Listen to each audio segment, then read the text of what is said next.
The new first home buyer guarantee has poured rocket fuel on demand. They've pushed more buyers into the market and helped drive prices up in an already tight market, which is exactly why first home buyers need to rethink rushing into an owner-occupied purchase and seriously consider rent vesting instead. Right now, it's easier than ever to get a loan, but it's much harder to buy the right asset that sets you up long-term. Everyone's celebrating the new 5% first home buyer guarantee like it's free money. You can finally buy with almost no deposit, but here's the uncomfortable truth.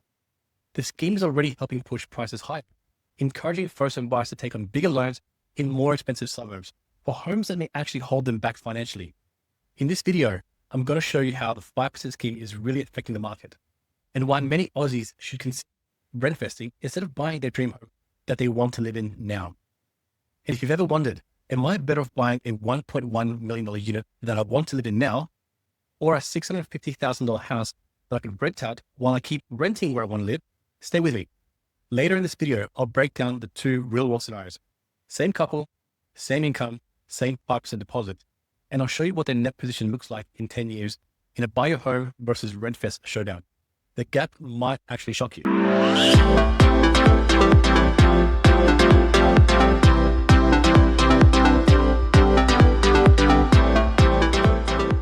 So let's start with what's actually changed. From the 1st of October 2025, the federal government massively expanded the 5% deposit scheme. Now they've called it the Home Guarantee Scheme Expansion. Here's what that means in plain English. Any first home buyer who has saved at least 5% deposit can now apply. The old number of places cap has effectively been removed. Secondly, income caps have been lifted or removed, so higher earning couples can now access the same scheme. Thirdly, prices of properties have been increased. In Sydney, the cap jumped from 900 to 1.5 million. Other capitals and regional areas have also seen higher caps. Lastly, the government guarantees the remaining 15% of what would normally be a 20% deposit. This means you only need 5% and you don't pay lenders' mortgage insurance. So on the surface, that sounds incredible. You mean I can buy with 5%, no LMI, high price caps, and no limit on scheme places? Well, where do I sign up? Now, let's pull back for a second. What actually happens when you suddenly tell an entire generation of buyers, one, you can buy sooner. Secondly, you can borrow more. And thirdly, you can now stretch into more expensive suburbs. Well, you get a surge in demand and more borrowing power in markets where supply is already tight. Within weeks of the expanded scheme kicking in, lenders, brokers all started reporting a big jump in first home buyer activity. No surprise there. One major aggregator saw a surge of almost 40% in applications after the announcement. With Queensland as a whole recording more than a 50% jump, activity lifted in New South Wales and Victoria as well, right as listings remained constrained. At the same time, national prices hit fresh record highs, with home values up roughly 60 to 65,000 in the past year. Affordability hit new lows, with fresh data showing it now takes more than a decade to save a 20% deposit for a median house in most capitals. So yes, the 5% guarantee helps individuals buy sooner, but across the whole market, it also does a few other things. One, it adds more demand in the same pool of properties. Two, allows that demand to chase higher price brackets. Three, encourages buyers to borrow more than 95% of the purchase price, increasing household debt. Some economists and industry bodies have already warned against schemes like this. Combined with higher price caps, it can end up capitalized into the price itself. What does it mean? Well, it means that the benefit shows up in what you pay, not what you say. So if you're a first home buyer watching this, the key question isn't just, can I buy now with 5%? What you should really be asking is, what am I actually buying into? And is buying my forever home at today's inflated prices the smartest move for my first property? Let's talk about what a 5% owner-occupied purchase really looks like. Imagine you're a couple in Sydney, combined income of 180K. You've saved $55,000, roughly a 5% deposit plus some costs. Under the new caps, you can now look up to 1.1 to 1.2 million and still be within the scheme limits. You find a unit in a nice inner ring suburb for about 1.1 mil. Because of the guarantee, your deposit of 5% equals 55,000. The government guarantee up to 15%, so the bank treats you effectively as if you had 20%. Your loan is about $1,045,000 after costs. An interest rate of say 6% principal and interest over 30 years means your monthly repayment comes to around $6,260. That's roughly $1,440 a week just on the mortgage. Now, you got to add a few more things. Strata fees, your council rates, insurance, maintenance. Your true weekly cost to live in your own place might easily push past $1,700 a week. Compare that to renting something similar in the same suburb. In many cases, you're probably paying $900 to $1,050 a week in rent. In other words, thousands less per month for the same lifestyle. So what's the real cost of a 5% home? Well, you are locking yourself up in a very large non-deductible debt. You're tying up almost everything in your borrowing capacity into your principal place of residence. You're limiting your ability to invest anywhere else for years. Financially, you might feel like you've gone to the market, but strategically, you may have just handcuffed your investing future. Now, let's talk about the alternative almost no one in the government advertises or really talks about: rentvesting. In theory, it's simple. You rent where you want to live, which could be close to work, family, lifestyle, the beach, the city, wherever. You buy an investment property in a suburb that stacks better on numbers: lower buy-in, stronger yield, better long-term drivers. You don't get the "we finally own our home" selfie mode, but you do get 1, a tenant paying most of the mortgage; 2, tax benefits on interest and expenses because it is an investment; and 3, the flexibility to move rental as your life changes without selling your asset. And here's what's really interesting. This isn't some fringe idea anymore. A recent ABS analysis showed that first-home buyers taking investor loans has jumped around 25% since 2019.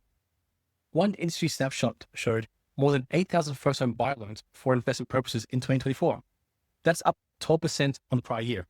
Surveys in 2025 found that more than half, around 54% of first-home buyers would consider rentvesting as their way into the market. So if you've been thinking, am I weird for wanting to invest first? No, you might actually be ahead of the curve. All right, time to cash in on the promise. Let's walk through 2 scenarios, side by side, using simple conservative numbers. So same couple, same incomes, same 5% deposit. Let's call them Alex and Mia. Combined income, $180K. Savings, $80,000. Now, their outlook, 10 years. In scenario A, they buy an owner-occupied home using the 5% scheme. In scenario B, they reinvest instead. Let's break it down. So scenario A, buy to live in with 5%. Alex and Mia decide to buy a $900,000 unit in the middle reach suburb of Melbourne that fits within the updated caps.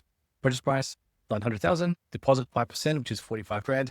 The cost, let's call it $25,000, which is stamp duty and other costs. Let's keep it simple. So total cash used, $70,000 out of the 80, $10,000 remaining. The loan they take out is $855,000. At a 6% interest rates, principal and interest over 30 years, their repayment is roughly $5,130.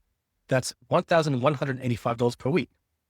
Over 10 years, they repay some principal, let's say around $120,000 to $140,000, depending on the actual rate path.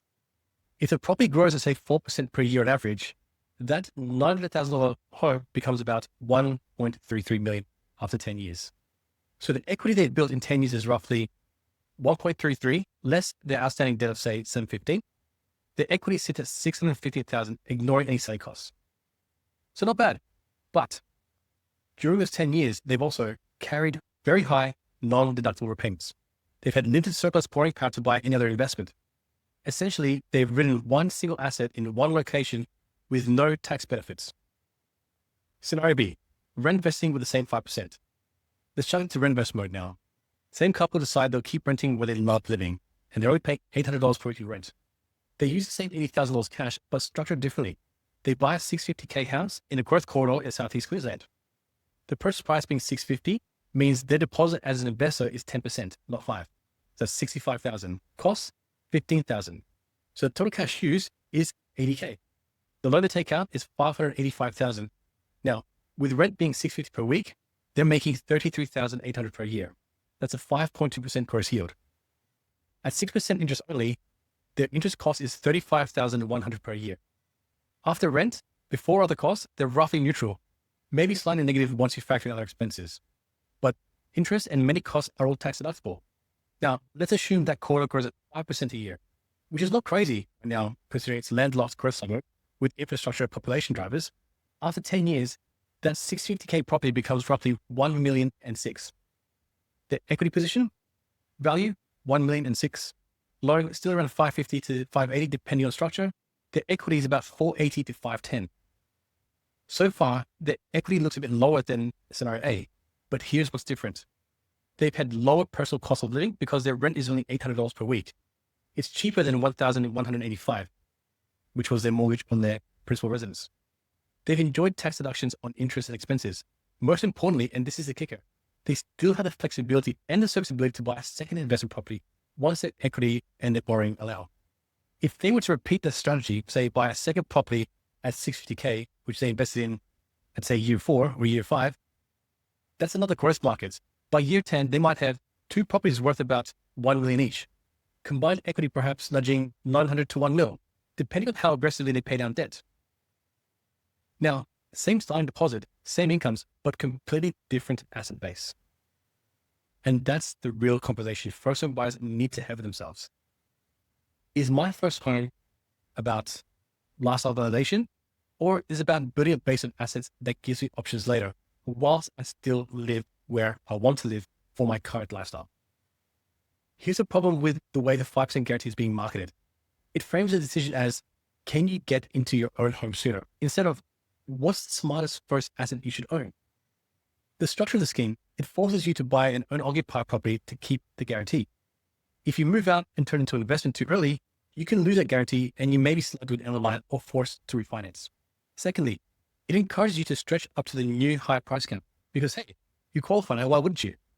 Thirdly, it nudges you towards emotionally driven purchase decisions in suburbs you want to live in, which you never thought was possible. And they might not always be the best investment for their current market.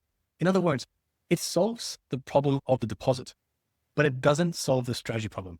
And right now, with the scheme uncapped, with price caps raised and first-home buyer demand rushing in, the worst thing you can do is to use the scheme without a clear property strategy behind it. For some people, buying an owner-occupied first will make sense, especially if, say, you're planning to stay put for the long term. The property has strong fundamentals and can convert to an investment later, or you're not chasing the top of your borrowing just because the bank says yes. But for a lot of first-home buyers in Sydney, Melbourne, Brisbane, Perth, really any capital city, rent vesting can give you more growth and more flexibility with less lifestyle compromise. Now, if this is challenging the way you've been thinking about the 5% scheme, hit like on this video. It helps more first-home buyers see something other than glossy government marketing. And comment below, which camp are you right now? Do you want your own home, or are you open to rent vesting if the numbers stack up? Your answer helps shape which videos we make next. Now, if you're sitting there thinking, okay, I get it, the 5% scheme helps me get in, but I don't want to be the person who buys the wrong thing or get stuck. I just want a clear plan for my first move. That's exactly what we help people with.